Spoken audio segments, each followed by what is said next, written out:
Too many Nancy's and too many Scotts. Yeah. Everybody has similar names. We can get rid of one at least. You can get the fish though. Yeah. Oh, I thought you were gonna say it was gonna be like, okay, have a contest or something. Which one wins? Dinner just floating out. Everything's right one. I was gonna make an announcement. Somebody, is that yours? What's that? Somebody left their Crimson Cascade lipstick in.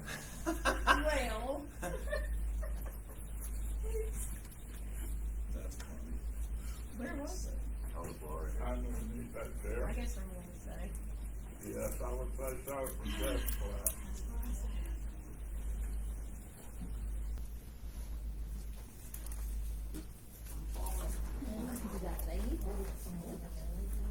Have a seat, Scott and Carly. I see him out. Getting crazy eyes. Uh-oh. Lisa got a crazy eye going. Yeah, boy. You're sitting in front of the thing. That's fine. She's waiting on me to pick somewhere to sit. And then Yeah, and then she gets mad when you do. The glare off of the head kind of throws the camera. Oh, Dorsey. don't listen That's to enough.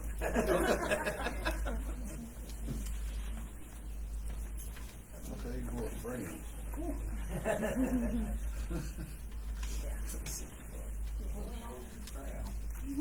Yeah. Very funny. All right, so we will. All right, it was for Dorsey's wallet. That's, I already get that.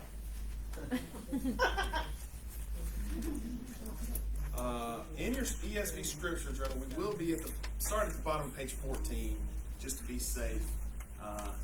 Can't have too much view, you know. Let's see. Before we get started, a couple announcements. Continue to pray for Jason Cantrell, our pre-board missionary that we're supporting. He is in New York City this week, and he's over in East Park, and man, he has like all kinds of stuff going. It's very busy there, as opposed to Atlanta, where it's not. It is very busy there. Pretty rough on him there. Yes, no, exactly. Yeah, and he's right outside of Planned Parenthood. It is like downtown. It's crazy, crazy town. So keep him in mind. One quick update as an announcement is our NASB Pew Bibles are in. They're in the sanctuary. If you're lucky enough to have one seated in front of you today, you can pull that out and use it. And we still have a couple more dollars that we have to raise for that, but we're pretty much finalized that. I think we have 140, which are all in there. And I really thought in the beginning that 140 wasn't going to do it, but I think 140 does it. If anybody disagrees with me when we go out there and you're like, hey, there's 6 Bibles right here in front of me. Okay, I think we might have got too many. I don't know. But I was thinking, there's like it seats 300 in there or something, I thought. But I don't know. Maybe it doesn't. I don't know. I don't know how many people can sit in there. But anyway, another thing to keep in mind is I have this terrific idea, which I know you guys are all going to start growing. But anyway, I had this terrific idea that came to Uh-oh. Yeah, it was an epiphany, Comedy show. Comedy show. I had a vision. We're going to go to this comedy show. No, that's not what it is. Very funny. Very funny. I'm staying home this time. Thank you, Hope. Don't If this goes somewhere, Tara didn't plan it. Me and Hope will just go. You guys can stay home. Anyway, nothing to do with that. No, what we're going to try to do is November 19th, we are going to start a plan that I have. I've titled it Trial by Fire. And what we're going to do is on November 19th, we are going to, as a class, do the lesson in the Lifeway book, which all the other adult classes use, for December the 10th. And we're going to do that lesson. We're going to, go over it, eat it up. And then the next week, we're going to do an even deeper dive study on it and do some background, some exploration into it, and see what we can turn up. And then the next week, we're going to do some preparation. So we got 3 weeks we're going to put into it. And then on December 10th, when the lesson should come up, we will have divided into 4 groups at that point, and we're going to break up, and those 4 groups are going to lead the adult classes in that lesson. I know you guys are excited about that, but we will. Yes, that's right. Scott's like, and I'm sick those 3 weeks. Anyway, but we'll discuss more on that. It's upcoming. Keep that in mind. I think it's an excellent opportunity. You guys might get in there and you're just like me, where you just get in there and you're just like, hey, you know what? I like to talk. This is working out all right. Just Hey, come on. maybe the following Sunday, because I think we're not gonna have, that's the weekend of the nativity, and we're not gonna have. I'm just throwing out some dates. Is that you're right? Okay. The 10th is We're the gonna change weekend of that. nativity. So we'll But do it it may the be 17th. If we don't have Sunday school, because last year we weren't supposed to have Sunday school, but they scheduled breakfast with Santa at 8 o'clock that morning. That's why I After planned it. nativity. Because the see. weekend of nativity, everybody's, And we may not need 3 weeks to prepare. We'll say that. Maybe do it on the 3rd. So, We will need more than 3 weeks. so what are you talking about, teaching adult classes? You talking about Yes. the different classes? The class beside us, the Jimmy class, the other class. Oh, we got it there. Yeah, we got it. That's what I'm talking about. but there's Exactly. only 2, it's just Jimmy's class. Is there? We'll talk about it. Maybe we'll break up into 2 groups then. I don't know. But I'm hoping. He's- yeah, Well, he's because I don't have a class. I'm just kind of throwing it out See, there. there's that kickback you were talking about. See, nobody can just go along with the plan. Terry, you spent a lot of time on that, didn't you? No, I like the idea of if I have a couple goals in my being a Sunday school leader, it is to produce Sunday school leaders. And I feel like unless you're given the opportunity, how are you ever going to know? So there you go. That's my thoughts. All broken down into one Something sentence. inside me that, not sure for. You never know, Dwight. You never know. Like on your team, you may just be like the you tell an example story or something. I don't have a clue. Passer outer. Yes, the official passer out. I would do that. He could be very white. Yeah, you can be a fan of white. So, all right. So keep that in mind. I'm going to work out the kinks on that with the scheduling and everything. Anyway, so we're going to be on the bottom of page 14 in our ESD Scripture Journals. Haman the Agagite plots against the Jews. Previously in Esther, we discussed a lot about Esther. We haven't really discussed the complicated history of Esther, and I kind of wanted to spend a little bit of time talking about that this morning in our review section. There's no other book of the Old Testament that has so many different forms as Esther does. And you're thinking, what does that mean? How many forms can you have? Quite a few, actually. The version of the Old Testament that we read is based on the Masoretic text. The Masoretic text is an ancient Hebrew text, and it is the original. I'm not saying that we're reading some other version of the Bible or anything like that, but I am saying it's old. The one we read is based on Hebrew. The Masoretes, compiled it, put it together, and that's the one we use in our Bibles. In reading the ESV, we are reading a modern English translation of the ancient Hebrew text.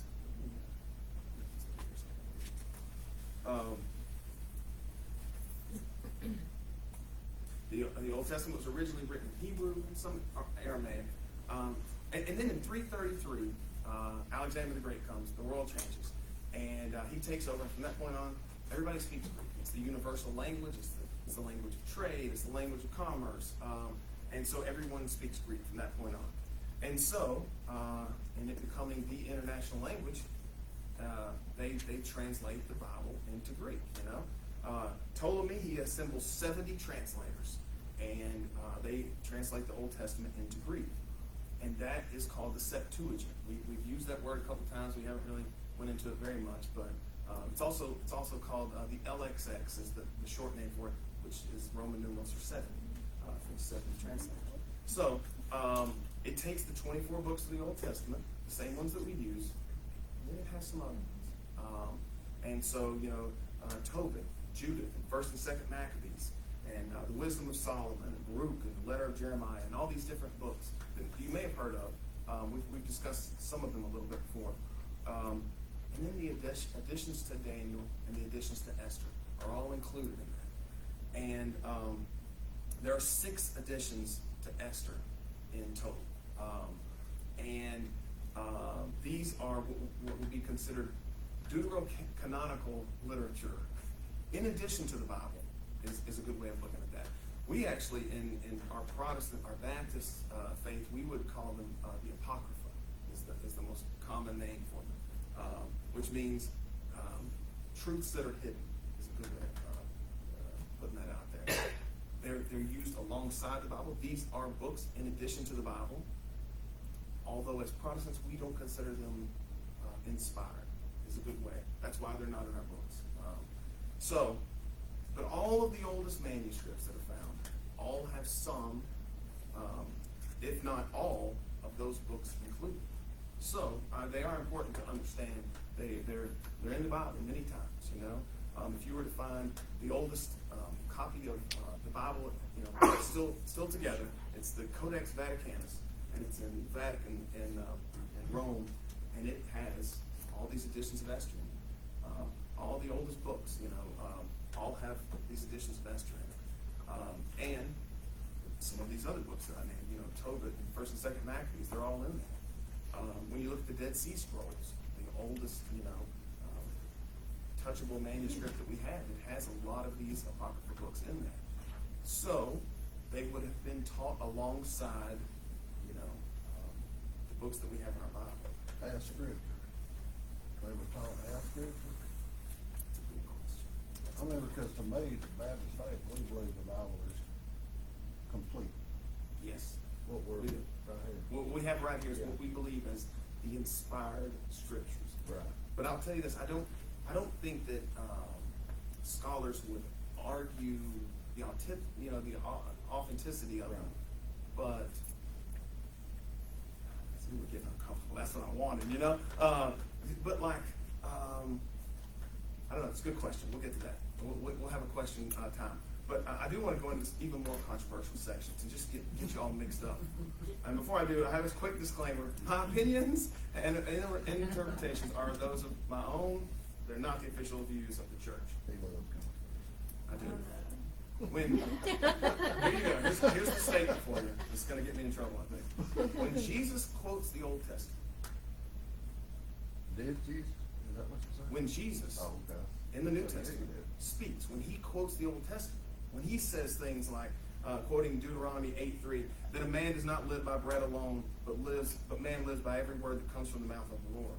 When he quotes Deuteronomy 6 and he says, you shall not put the Lord your God to the test. And he says, Deuteronomy 6 also, it is the Lord your God you shall fear. Him you shall serve, and by him you shall swear. Psalm 22, my God, why have you forsaken me? And his last word, Psalm 31, into your hand I commit my spirit.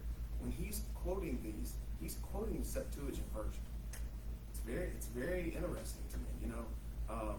Now, are there some kind of huge differences in the two? In those, no, there's not. You know, so know that. But the version that Jesus speaks, the version that Paul speaks, the version that all the different writers of the New Testament quote, is the Septuagint version. Are there large differences in the texts that are used? No.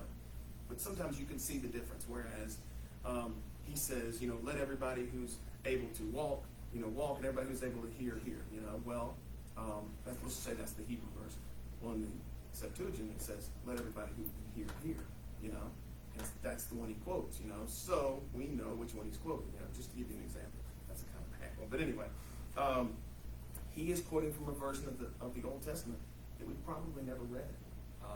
It's very, I don't know. It's just something. It's something to know. I feel like. And you know, do I point this out to confuse you or complicate things? Possibly. You know, I do want to make you aware. I want to help you know to help you understand better that the Bible is it's so important in the life of a believer that I think we have to understand how complicated it is. Its history, all the different things about it are so important to be able to give a defense for it. You know. And I do feel like when we have moments like this where we're very uncomfortable, in the classes that I take online, my seminary classes, there are points in which I'm like, I can't believe they said that, you know? But then, like, the more I understand, the more I listen and research, like, you know what he said is it's not quite as controversial as I thought, you know? So keep that in mind as we're pushing on in here. But for me, I feel like understanding your Bible is one of our goals. As a believer, you want to understand it as well as you can. A believer who is an adult needs to understand as much of the history of the Bible as they can. It's very important to explain this to your peers, to give a defense, to talk to your children about the Bible. All these things are so important. So since 1546, the Catholic Church includes these books in its Bible, which is very neat. You know that there are different versions of the Bible you may not be aware of. When the 1611 King James Bible was printed, the same one that Paul used, same one Moses used. That's all we want. This includes the Apocrypha books. This has all 6 editions of Esther in it. So, don't look at these as if they're from like outer space. I think is a good way to look at it. I do have my fancy Scott McCarley Catholic Bible here. If you want to look at it later, it's pretty awesome. But it also brand new version. It holds the Apocrypha books in it. The New Jerusalem Bible, the NASBE. They all have the Apocryphal books in them. Protestants consider the books Apocrypha. I already went into that. Here's a Martin Luther quote. I wish that the book of Esther did not exist at all, for they Judaize too much and have heathen perverseness. There's so much in Esther that's just foreign to the rest of the Bible, you know? It's very bizarre. The version that we read is so secular, I think is the word for it. You know, we talked about how it doesn't mention God's name, doesn't talk about prayer and the temple, all these important things. In no way does the version we have take away from, you know, the other version. The other version just adds to what we have. You know, there's not anything that is included in our Bible that's not in the other. So today we're going to include edition A in our intro here. So that's a long lead up there, and I'm hopefully going to get to B, but that took so long, I don't know. But A is the open. It's the introduction to the book. It's 17 verses that would chronologically happen before chapter 1, verse 1. The editions are more similar to the typical narrative in the Old Testament. It talks about, you know, the character of God. It talks about God interacting with humans. There's prayers. There's apocalyptic dreams. There's all these things that are very common in all the other books of the Bible at this time. Daniel, you know, Nehemiah, all this stuff. It's very similar. So don't think it's from outer space. But here we go. I'm going to read these 17 verses real quick. In the second year of the reign of the great King Ahasuerus, on the first day of Nisan, a dream came to Mordecai, son of Jair, son of Shimei, son of Kish, of the tribe of Benjamin, a Jew living at Susa and holding high office at the royal court. He was one of the captives whom Nebuchadnezzar, king of Babylon, had deported from Jerusalem with Jeconiah, king of Judah. This was his dream. There were cries and noise, thunder and earthquakes, and disorder over the whole earth. Then 2 dragons came forward, each ready for the fray, and set up a great roar. At the sound of them, every nation made ready to wage war against the nation of the just. A day of darkness and gloom, of affliction and distress, oppression and great disturbance on earth. The righteous nation was thrown into consternation at the fears of the evil awaiting them, and prepared for death, crying out to God. Then from their cry, as from a little spring, there grew a great river, a flood of water. Light came as the sun rose, and the humble were raised up and devoured the mighty. On awakening from this dream and vision of God's designs, Mordecai thought deeply on the matter, trying his best all day to discover what its meaning might be. Lodging at court with Bigthan and Teresh, 2 of the king's eunuchs, who guarded the palace, Mordecai got wind of their intentions and uncovered their plot. Learning that they were preparing to assassinate King Ahasuerus, he warned the king against them. The king gave orders for the 2 eunuchs to be tortured. They confessed and were executed. The king then had these events recorded in his chronicles, while Mordecai himself also wrote an account of them. The king then appointed Mordecai to an office in court and rewarded him with presents. But Haman, son of Hammedatha, the Agagite, who enjoyed high favor with the king, determined to injure Mordecai in revenge for the king's 2 eunuchs. Now, I hope that we picked out there are some details that are hard to match in with the others. We're not going to go into every single one of them because we're not just talking about that today. But I did want to read it. I find that it gives this different version of it. That Mordecai had this dream that was going to happen, before it did. God's already with him. I like that. I don't think that any of us didn't think that Mordecai, was out there. He's the lone Jew in Susa. But like God's already working is a good summary. The dream of Mordecai predicts the events for the rest of the story, uncovering the conspiracy plot against the king. That's a pretty good quick summary.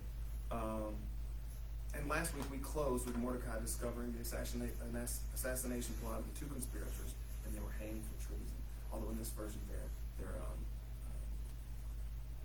tortured first. Yeah. But anyway, hopefully that gives you a little bit of background as we go in today.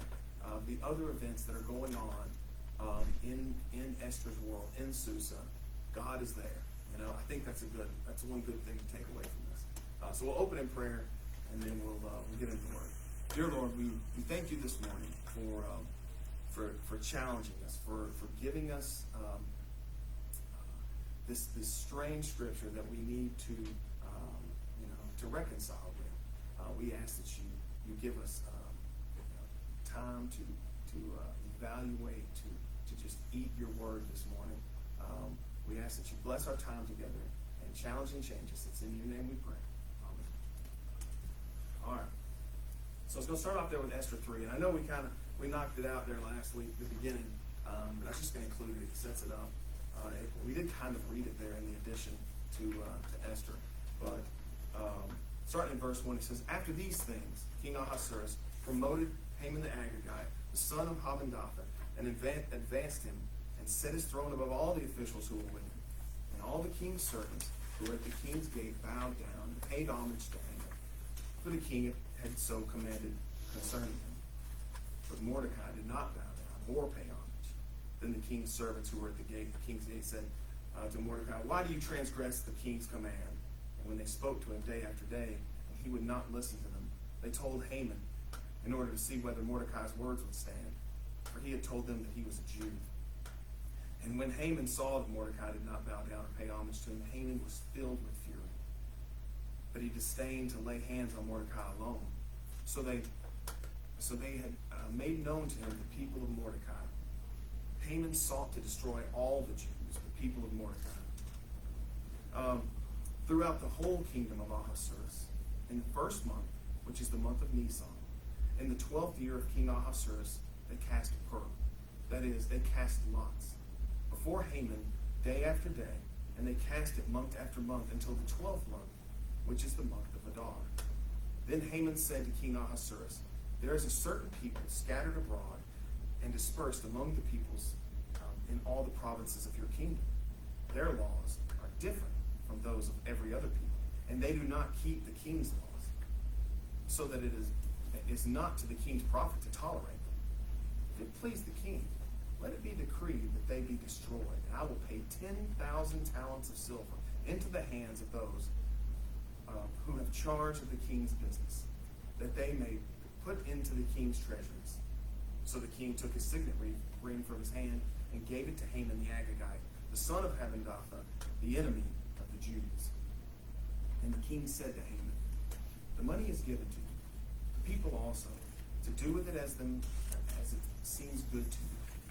Then the king's scribes were summoned on the 13th day of the first month, and an edict, according to all that Haman had commanded, was written to the king's satraps, and the governors over all the provinces, and to the officials of all the peoples, to every province in his own script, and every people in its own language. I'm going to stop right there. We'll get to the rest later on. But if I don't get started now, we're never going to get to it. But, it's very funny to me. I used to, I won't say get bored, but I will say there's this certain level of uncomfortableness that you just, as somebody's reading the Bible, or you're reading it, or it's kind of like there's this certain point where it just kind of it slows down, And like, back to me taking these classes online, which are available to anybody who wants them. I can give you more info after class. But in those classes, in the lectures, like professors read the Bible. I mean, that's like what's going on. Then they'll explain it, and they'll give some commentary on it, and then they'll read the Bible. You know, and it's like long passages, chapters. You know, we read a whole chapter last week. And I don't know, you just become much more familiar with it, and it's much more normal to you. The more you're used to sitting and reading larger discourses or passages of the Bible. I don't know. It's just something to keep in mind. I really like it now.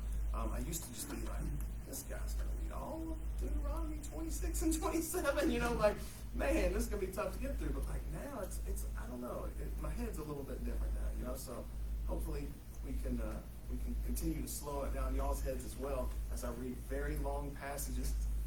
Just kidding. Just a little joke there. But we start with Ahasuerus. He promotes Haman, the Agagite, to viceroy, second in charge. And the king passes this edict. It forces everybody to bow down to Haman. And Mordecai, being the Jew of Jews, will not bow to Haman, the Agagite. We discussed last week Jacob and Esau and Saul and Agag, and now we have Mordecai and Haman. Saying he's not going to bow down to him. You know, they have for generations, they have since the beginning, they have been warring, struggling with each other, as the Old Testament word. But this would have been normal etiquette in the royal king's court. When somebody's above you, you would have bowed to them, you know, or I mean, it would have been like an immediate disrespect. You know, you're called out. You know, the other judges ask Mordecai why. He tells them because he's a Jew. And his answer is the one thing, his one instruction to Esther. He breaks right here off the bat. His first words in our version is, he tells him that he's a Jew, you know, which is very strange because above all things, Esther, don't tell him you're a Jew, you know. And so they go tell on him, and Haman sought to destroy the Jews, all the Jews. And when it says all the Jews, and this is everywhere, it's talking about Jerusalem, it's talking about every one of them. In Hebrew, the words there are Hema Haman. Haman was Hema, but it's a kind of little play on words there. The Hebrew word for wrath is Hema, and so we missed that joke. You know what I'm saying? He's like full of wrath. He's like full to capacity with wrath. When Mordecai, he does do this to himself in a way. He instigates this situation. He could have easily just took one for the team. Let's just say. But Haman's response is 1,000-fold. He's going to extinguish the entire race. Haman, like Agag, the thing we have to look at him is they're completely anti-Semitic. They hate the Jews. They're out to get them. They hate God. I love here when we get to the one they refer to him again. They give his full layout title again, and then they say the enemy of the Jews. Just in case you missed it, I'm going to explain it even further. Haman disdained to lay hands on Mordecai alone. NLT says it is not enough to beat Mordecai alone. I like that, but Haman hated to waste his fury on just one Jew, is one commentator's words for that one. And he's not going to take this disrespect. He's going to make an example out of all of them. And then we have our next timestamp marker. Esther's been queen for 5 years at the beginning of verse 7. It should say 7, but anyway, we're right there. We're in 474, and it's in the month of April at this point. And in the first month, which is the month of Nisan, in the 12th year of King Ahasuerus, the NLT, which for me, I love the NLT as far as when you're looking at dates and measurements and all these things, it really puts it into modern English. So in the month of April, during the 12th year of King Xerxes' reign, lots were cast in Haman's presence. And so we're at March 7th, 473. It is the date of the date selected right there at the end is March 7th. So the day that it's going to go down on this murderous genocide of the Jews is March the 7th, 473. And then we get to the main theme of the book there in verse 8, where it's and then Haman says, there is a certain people scattered abroad and dispersed among the peoples in all the provinces of your kingdom. Their laws are different from those of every other people, and they do not keep the king's laws. so that it is not the king's profit to tolerate. And, one way to look at that, I like to look at it like the offense happens, and then it takes him a while to come up with this plan. I like that. I'm not going to say it happens year 1, and then by year 5, he's like, got it. This is what I'm going to do. But I am saying there is some time put into that. Mordecai offends him, and then it takes, him that long to come up with the plan. And he starts his plan by casting lots. For a Jew, casting lots is letting God decide. For a pagan Agagite, he throws dice. If you're from the streets like I am, he threw bones. It's very similar to the sailors on the boat to Tarshish. You like that one? That was good. When they're on the boat to Tarshish, they got Jonah in there. They're like, one of you guys is causing some trouble, and we're gonna throw some bones to figure it out. I got my bones here, and you guys can pass these around. You just play with them too if you want to. No, so that's how they determine. That's the means by which they investigate the truth. And they said to one another, the sailors in the boat to Tarshish, "Come, let us cast lots, that we may know on whose account this evil has come upon us." So they cast lots, and the lot fell on Jonah. So they asked the dice to show them. In the story of Jonah, I like to look at it like they kind of played more like a spin the bottle type of thing. And then the thing's pointing at him, he's like, "It's you got to go." But these are Jewish dice. These are very historically used for 2,000 years. There is, and I can give you a demonstration if you'd like. But the name for these, and you may have heard this before, is dreidel. The dreidel is very common at Hanukkah. It's a kid's toy. It's very it's in the lyrics of Adam Sandler's Hanukkah song. But anyway, it is very common on each one of the 4 sides. That's making it famous, It has Hebrew letters. The different letters, Nun, Gamel, Hey, and Shin. And together they say a great miracle happened there, which is very cool, because we're going to get to the miracle. But anyway, we haven't got there yet. Wait till March 7th. March 7th next year. Of bones. But so they cast pearl, and that means they cast lots. They throw dice. And one of our writers first explains to the reader. Hold on. Oh, this is one of the first explanations to us. Exactly. And it goes into, it says that means they cast lots. And I talked about it just a couple weeks ago. How like John, you read John, he explains everything. Oh, in Aramaic, this means this, and they went over there, for this, and man, he's always explaining. And so far, this is our first explanation of anything. So it shows the importance of it for me. Pur is a Persian loan word, and it's just the strangest, drawing attention to this. This means they cast lots. I love that because it affects the rest of the story. It had been very common practice in the ancient Near East, and Israel uses it for guidance. In Joshua 15, it says, "The portion that fell by lot to the various clans of the tribe of Judah lay farthest south." So they came up with where everybody was going to be based on throwing the dreidel. Another one that's very interesting to me is God approves it if done correctly. In Proverbs 16 it says, "The lot is cast into the lap, but its every decision is from the Lord." And so if you follow the correct procedure of dice, then the dice will tell you. I don't know. I don't know any more than that. I'm just going to tell you Proverbs 16 says that, and I'm going to leave it with that. But Haman is seeking guidance, but in his mind, the important thing was to choose the lucky day, the day favored by the omens, the day that for his plans, everything's going to work, even though it meant waiting a whole year before he could act. That was his goal. He's waiting for later, once you get to like Roman times, it would have been the gods are blessing this day, to some degree.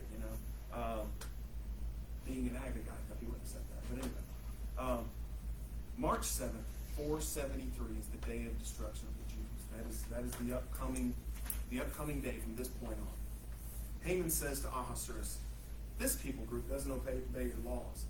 It hurts you to keep them. It is not for the king's profit to keep them." He's like, "Oh, so this will help me." You know, Ahasuerus takes in. Again, taking this terrible counsel, listening to it, just taking it in. They're showing him as not unwise is a good way of saying it, I think. He doesn't even ask the name of the group, which is crazy. He just goes with it, you know. We got these troublemakers over here. They're not following your laws. Yeah, let's get rid of them. Haman's presentation of his plan is a subtle mixture of truth, half-truth, and lies, and in that order. While it was true that the Jews had their own laws, it was false to accuse them of obeying, you know, the law of the state. You know, it doesn't even say of anybody else not bowing to Haman or anybody else. You know, Mordecai doesn't bow to Haman. Not all the Jews don't bow to Haman. He says there's certain people scattered abroad and dispersed among your peoples whose laws are different. And again, pointing out these laws, the book of Esther is obsessed with laws. It is just from beginning to end. You got feasts and laws, and like that's the whole book. You know, if there's two themes that run all the way through the whole thing, it's definitely those two. The Jews operate under we know a group of commandments. You know, it's not till after all this that you know the Pharisees come, and then they come up with all these additional rules and all these different bylaws and side laws and all that kind of stuff. But like at this point, they're just following the commandments of God. And so, then for the first time in that next verse, we find out that Haman's rich. Of course he is. He's evil. No. Oh, man, okay. But the amount he promises is an absolute Dorsey Higgins, like mega millions amount of money. You know what I'm saying? This is so much money. It would take wagons to pull in all this money, you know? And of course, wealth in those days was measured in weight, you know? It's hundreds of tons of silver is the amount of money we're talking about. It's not just, 15 million, let's just say. We're not talking about 15 million. We're talking about $1 billion, let's just say. And just to give us some kind of a preposterous number, because when they read this, they would have been like, well, does anybody even have that much money? I mean, it's so a good discussion, I think in my head is he extremely wealthy, or does he plan on killing them, taking the spoils, and then dispersing that money? I kind of like both of those. I don't know. I don't really have an opinion, but I kind of like that. He's already this evil figure.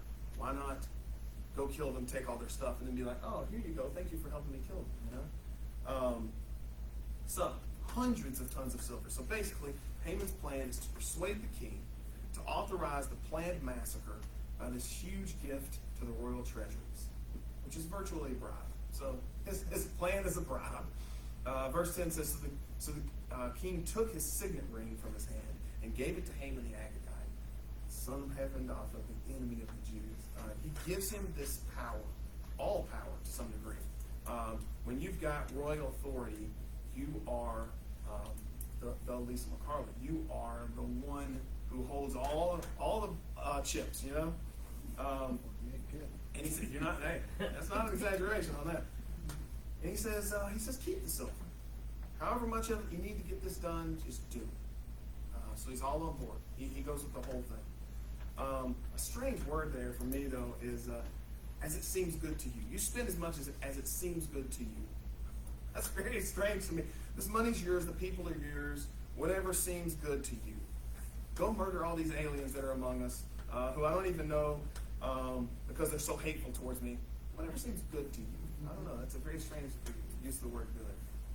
But clearly these people are nobody that I've ever met. They must be on the outskirts of the empire, you know. Clearly it's not my queen, you know, right here underneath my nose the whole time. But I love the use of power right here. We have this power. It's not a shift of power to Haman, but he is holding, he's very powerful at this point. And up to here in halfway through chapter 3, with no mention of God in our text, there's this king. He has this total control of future events. Now he's giving it to Haman. And I know in our heads, we already know the end of the story. We know the ultimate authority, the ultimate power is about to be displayed. But like it is something how there's this, it's just teeter-tottering on the, it just seems like it could go either way. But the question of ultimate power is never far from the story. And then, let's read this part. In 12 through 15, this is when the edict goes out. Because, man, there's an edict in every other 3 sentences. But then the king's scribes were summoned on the 13th day of the first month, which is April 17th. That's in 484. And an edict, according to all that Haman commanded, was written to the king's satraps and to the king and to the governors over all the provinces and to the officials of all the peoples. To every province in its own script and every people in its own language. It was written in the name of King Ahasuerus and sealed with the king's signet ring. Letters were sent by couriers to all the king's provinces with instruction to destroy, to kill, and to annihilate all Jews, young and old, women and children, in one day, the 13th day of the 12th month, March 7th, which is in the month of Adar, and to plunder their goods.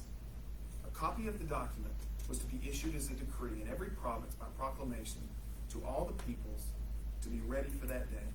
The couriers went out hurriedly by order of the king, and the decree was issued in Susa, the citadel. And the king and Haman sat down to drink. But the city of Susa was thrown into confusion. So, here again, we institute the day. This is the day by royal edict. It's got the signet on it. It's got, the official paperwork. It's got the letterhead. And it's March 7th, 483 will be the destruction of the Jews. When your kingdom is so vast, so another thing that I like here is how long it's going to take, because it's almost a year from the time, in April to March, almost a year. When your kingdom is so vast that it takes that long to get the news across, it's the whole known world, a funny thing, well, not a funny thing about the Persians, but, they were responsible for a lot of different inventions, a lot of different technologies, and one of the things they're responsible for is the early postal system. The express idea of getting something quickly to another place. Mail, news, all these things had to come from the out all the way in. How else are we going to keep all this information in? The Babylonians are terrible about it. The Babylonians lose because they don't know that the enemy's coming. And the Persians are like, I got an idea what we're going to do, is we're going to send somebody anyway. But they had these dispatches, they had these messengers, and they used that to their advantage. And then, of course, like we talk about when we study the New Testament, in Pax Romana, the Romans, they had it down. They've got roads there. It's a lot more fine at that point. But they can reach the extent of the empire with this news. So it goes out. Haman's edict was written in Ahasuerus' name and sealed with the signet ring. And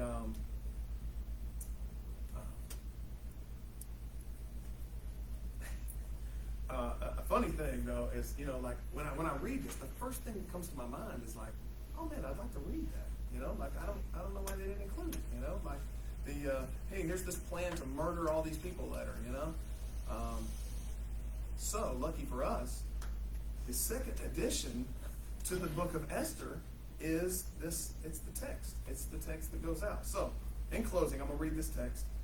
We don't have to agree with every word of it. It's okay. But this is again from the Apocrypha. This is the second addition to Esther, the text of Haman's letter, the edict.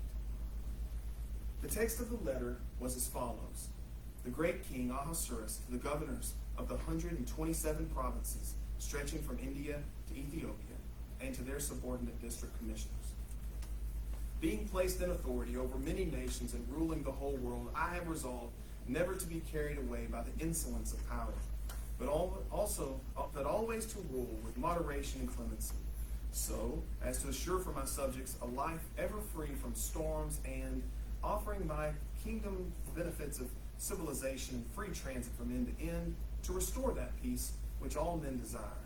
In consultation with our advisors as to how this aim is to be effected, we have been informed by one of them eminent among us for prudence and well proved for his unfailing devotion and unshakable trustworthiness, and in rank second only to our majesty, Haman by name, that there is, mingled among the tribes of the earth, a certain ill-disposed people, opposed by its laws to every other nation, and continually defying the royal ordinances in such a way as to obstruct that form of government assured by us to the general good. Considering, therefore, that this people, unique of its kind, is in complete opposition to all mankind, from which it differs by its outlandish system of laws, that it is hostile to our interests, that it commits the most heinous crimes to the point of endangering the stability of the realm. We command that the people designated to you in the letters written by Haman, appointed to watch over our interests and a second father to us, are all, including women and children, to be destroyed root and branch by the swords of their enemies, without any pity or mercy, on the 14th day of the 12th month, Adar, of the present year, so that these past and present malcontents, being in one day forcibly thrown down into Hades, our government may henceforth enjoy perpetual stability and peace. So, these unruly, they're not unconforming Jews are sentenced to death. They're going to be destroyed at root and branch by the swords of their enemies. All of us, because they will not comply with not just with our king, but our beloved Haman, our second father. I love that part. Anyway, do I have a problem with that part? Not really. I kind of like it, but keep in mind, these are texts that are included in the Bible. I just love to point that out. There are four more. They're a little different than these. I know, we've all read Esther. We've all heard the story of Esther. But Esther has a prayer. Mordecai has a prayer, in which those are some of the additions. It's very, I don't know. They're both very good too. So we'll just see as we go forward. Hopefully, I've complicated things enough to where you're contemplating it. Yeah, exactly. Scott's like, I don't even know what happened.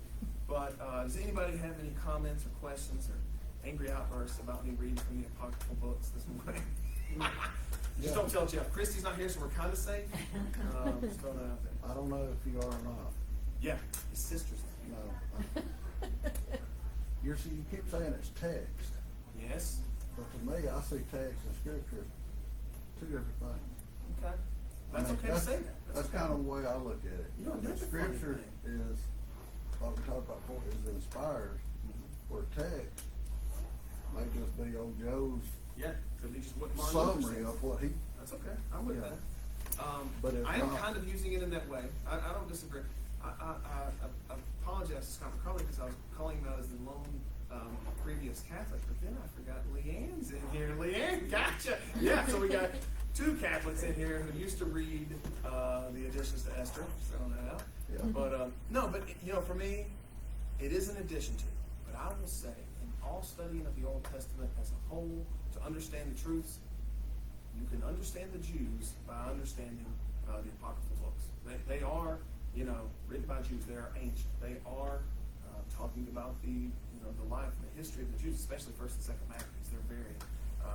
I just look at it as it's more literature that if you choose to read could help you understand, but it's Absolutely. still not. That's alongside with. It's That's not very good. the Bible. Yeah. It's Well, not. the Apocrypha is basically esoteric, which means it's harder for us to understand. So some of the readings are the writings in that are harder to understand because some of those things are like I've read. Because we have the Apocrypha at home and stuff, and some of the things that you read are like, ooh. And so it's a little bit harder to understand, and so, but he's saying like anything else, like reading the Bible, yes, it's scripture, blah blah blah, but there are other things out there that help you to understand what is going on at that particular time.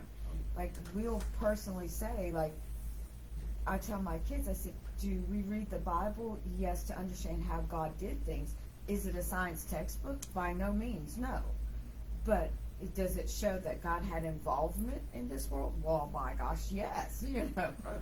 That's And great. so, to me, that is just, yes, some of the readings are harder to understand, but it's just giving you more background information as to where all this is coming from and what, and because you have to understand, even like when Paul and all of them, when they talk about, like in Revelations where he says, you're neither hot or cold, you're lukewarm, so I spit you out.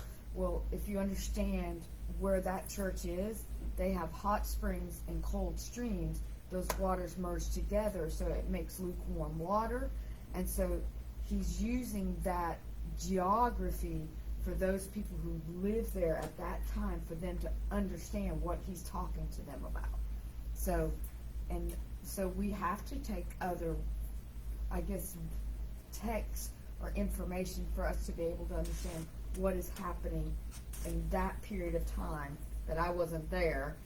So this is just additional information for me. Footnotes. Kind of like, what is it, like footnotes?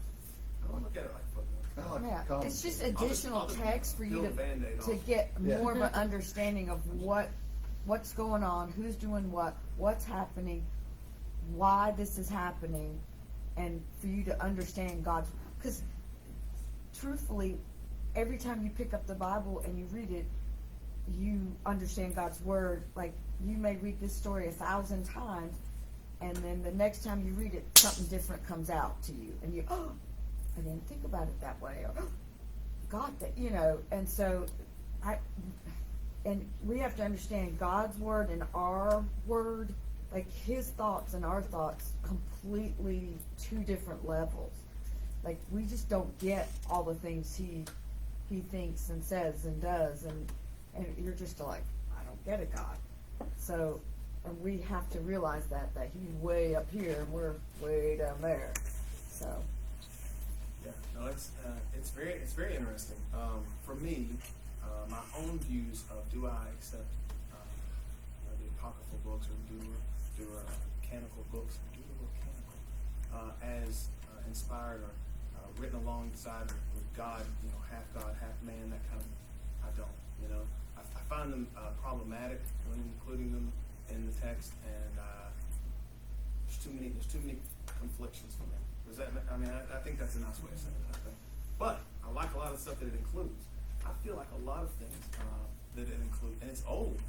So like when you have like Josephus, he's right after Jesus, he talks about it. He talks about all the different books, and some of the copies that we have, like from the Dead Sea Scrolls, are far before Jesus. So it was around a long time. It's just like, for me, there's a difference in like oral tradition that's written down, or is God working through this person using the Holy Spirit to write these words? I think there's a little difference. That's just me. But I like a lot of it. Does it add to the story? I think it kind of does. I like that he has this vision beforehand. That's awesome. and you have to also understand that sometimes we pass stories down and not necessarily have been written down. And so, as we pass stories down, they do change. You still have the main thing, but little details may change on it and stuff like that. And so sometimes, if we're not careful, like our scribes, when they did the Bible, they didn't do it word for word. They did it letter for letter. And if they screwed up one letter, they ripped the whole thing up and started over again. So that's why, like, the Bible is so without error. There's just like, 99.9%, and most of them are little tick marks or something in the difference as it's been translated. So it passes all the things, but like I said, to me, it's just additional. Apocrypha is just additional information to understand the time period and what's going on and who's doing what. Tie things together. Maybe, yeah. That's Yeah, fine. I like that. but you read different history books from different people and about the same subject, and each person has a different thing, but you bring it all together, you go, oh, I see what's happening here. So, Yeah, no, I agree with what Leanne said about oral tradition. tradition, the more it passed down, the more it changes to some degree, it evolves a little bit. By now, when you listen to Scott McCarley talk about how good he was at football in high school, that man had 2 touchdowns for halftime every single game, you know? So, just keeps getting better. I was all state. Hey, I was there when the Fox was the rip. Show. Anyway, very glad. Neglected to say that there were only 3 people in it. That's fun. That's good. So next week, Esther agrees to help the Jews. Chapter 4. You can read the whole thing. We're going to go through the whole thing next week, and we're going to start discussing the Feast of Purim, which is, to some degree, one of the most important things that you're supposed to understand in Esther. So, anybody have any prayer requests? How's Debbie doing? She's better today. She wants to go to the grocery store. Okay. So I'll say, take your sister and go, and your kid too. She's up against the wall in a hard place. She can either send you or just have to go herself. I'm just going to have to go myself, you know? Well, I told her to make a list and I would go. Mm-hmm. She said, I'd kind of like to get out today if I could. Yeah. Tara doesn't trust me with the list. I locked the door. She literally makes me FaceTime. I have to hold it. She's like, that. Okay. But they did find a hiatal hernia. Is that the right one? A large one in her stomach too when they did that CAT scan.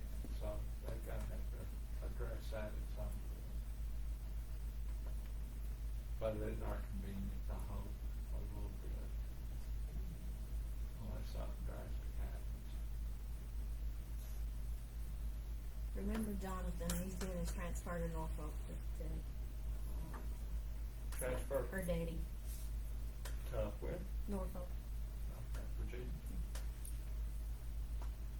My brother used to be over that.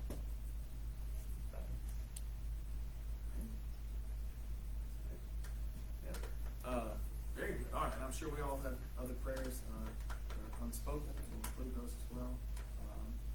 We'll pray. Dear Lord, we just thank you so much for bringing us here this morning, giving us this opportunity to open your word, and use our time that we set aside here to learn more about you. Help us to build more of a foundation, a biblical foundation in your word. We ask that you watch over the ones that were mentioned and all the ones who were not, that we're thinking of in our own private prayer time and our own prayer corners. And then watch over our service this morning. Bring us to worship. Help us to focus on you and not ourselves. And it's in your name we pray. Amen. Okay, young lady, you ready to go? Now, I'm in a dilemma.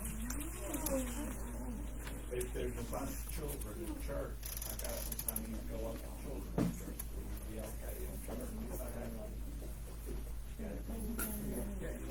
Or he can take you to children's church. I'd rather stay in church. I'll take care of those steps. Bring the kids to her. Yeah. Let's go, Speedy.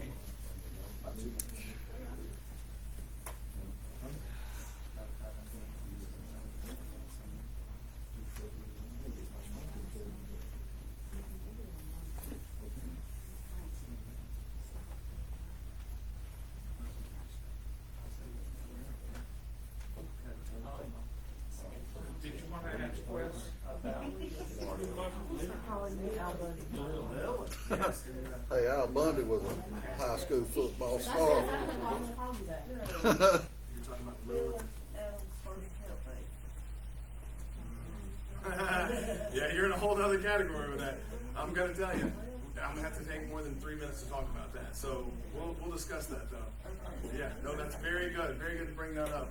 That's good. Very good. That's all.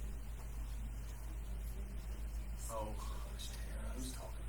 Who's listening to you? Don't make me put you in your place with Scott McCarley in here. Oh, we're on the internet too. You can hear me talking there. Yeah.